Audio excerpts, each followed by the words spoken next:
Imagine this. You stand at the edge of a vast, uncharted wilderness. No rules, no paths. No one to tell you what to do or who to be.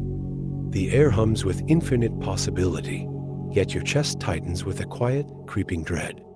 Why? Because true freedom is not liberation. It is a void. You must become the architect of your own meaning. Most claim to crave freedom, yet they cling to chains, routine, ideology, the reassuring hum of conformity. What if the weight of absolute freedom is too much to bear? What if the terror of limitless choice paralyzes more than any cage? Nietzsche warned, "Man would rather will nothingness than not will." Are we afraid of the abyss, or of what we might discover staring back? The question lingers, heavy as a storm. What if you're not ready to be free? The fear of freedom is not weakness. It is wired into us.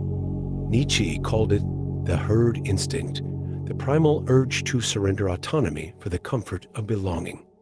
Carl Jung saw it in the shadow, the parts of ourselves we bury to avoid the terrifying responsibility of self-creation. And Sartre warned, man is condemned to be free, condemned, because with no divine script, no predetermined path, every choice becomes a reflection of who we are. Society soothes this anxiety with pre-packaged identities: consumer, employee, believer, offering the illusion of purpose while quietly eroding the will to self-determine. Huxley's dystopia wasn't built on brute force, but on the voluntary surrender to distraction and pleasure. The chains feel soft, yet they bind just as tightly. Ask yourself, is your life an act of creation or a performance of borrowed ideals? The answer hides in the discomfort you've learned to ignore. This silent surrender to false security mutates into something darker, a life half lived. Cognitive dissonance whispers that you chose this path freely, even as your instincts scream otherwise. Neurologically, your brain rewards conformity, the same circuits that light up for safety flare when you mimic the crowd. Culture disguises dependence as virtue, stability over rebellion, maturity over wild authenticity. But beneath the surface, the repressed truth festers. Nietzsche's last men blink passively at their screens, trading transcendence for comfort, muttering, "We have invented happiness," yet their laughter rings hollow, a defense against the void they refuse to face.